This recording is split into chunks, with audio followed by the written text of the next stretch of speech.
Good evening, everyone. My name is Tarra Driskell, and today I will be demonstrating the strategy collaborative reading, what to do when they can't read a textbook, and this comes from chapter 42 out of 50 strategies for teaching English learners.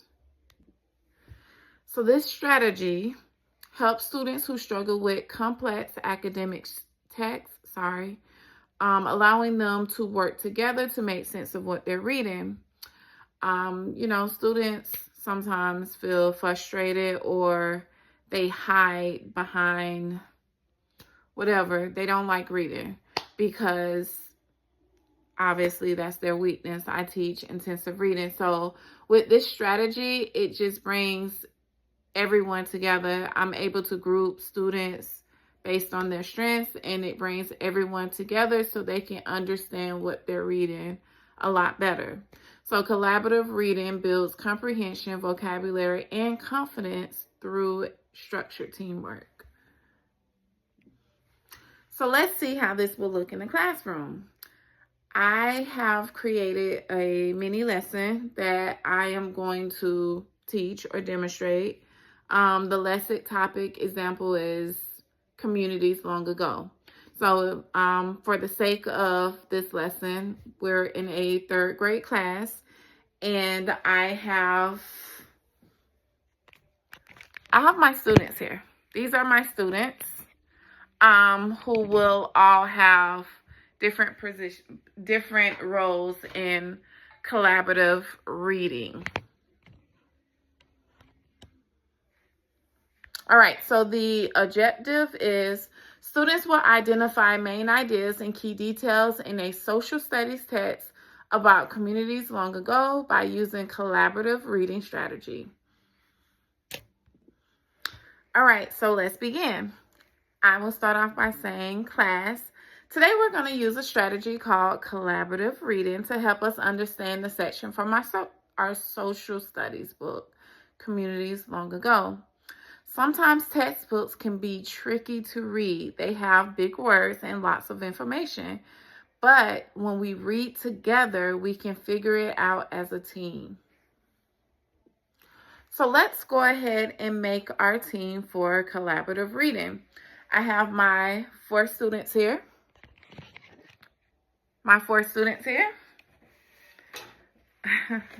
And sorry, they are everyday products, but for the sake, these are my third grade students, okay? So let's make a group of 4. Everyone will get a role. Emma, this is Emma right here. Emma here will be the reader. This is Emma, the reader. Jose, this is Jose. Jose will be the summarizer of the group. Mia right here is the questioner. And then we have Liam, who is the connector. So let's discuss the roles a little bit. The reader reads out loud. The summarizer says the main idea in their own words. The questioner asks something confusing or interesting about what we just read. And then the connector connects the whole text to something from real life to make it more associable or to associate it more to help with understanding. All right, so let's go ahead and read this section together. Emma, go ahead and read for us. And then Emma would say, long ago, communities relied on trade and farming. People grew crops and traded goods at markets to get what they needed. So Jose here, who was listening very intently, will then summarize what she said. So Jose will say, so the main idea is that people in old communities traded things they made or grew. I would say as a teacher, great, that is the big idea. I love how you made that connection. Our questioner right here, Mia, will say, Well, why didn't they just go to the store back then?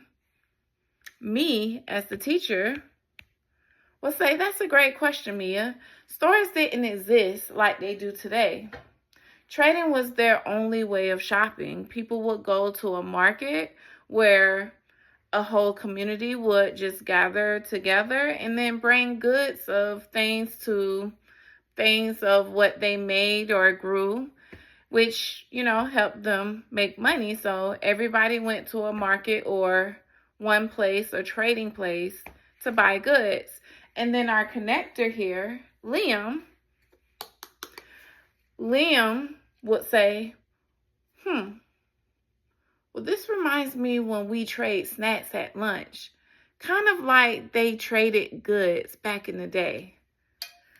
Exactly, Liam. That's exactly how it is. You are absolutely right.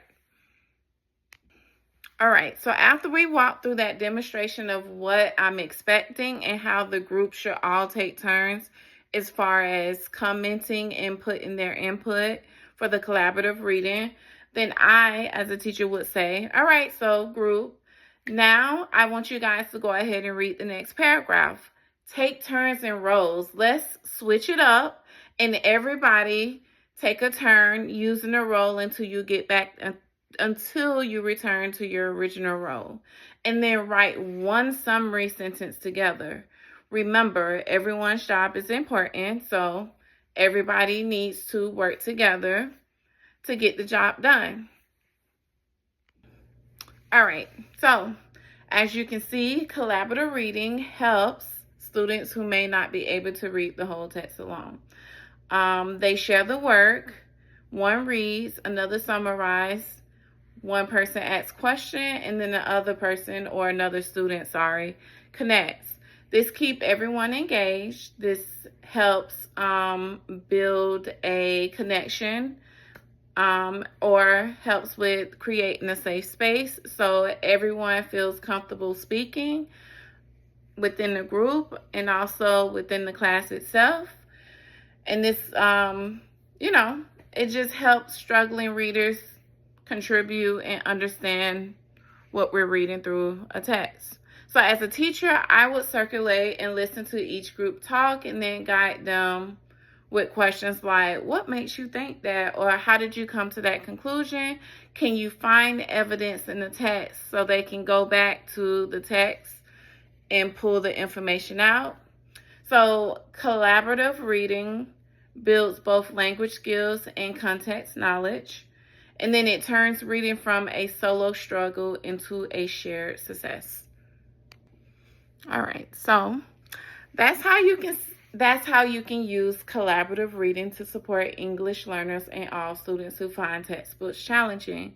Remember, reading together helps everyone understand more deeply, builds confidence, and create a sense of teamwork. So that's it. Thank you guys for watching my lesson on collaborative reading, and I hope you enjoyed.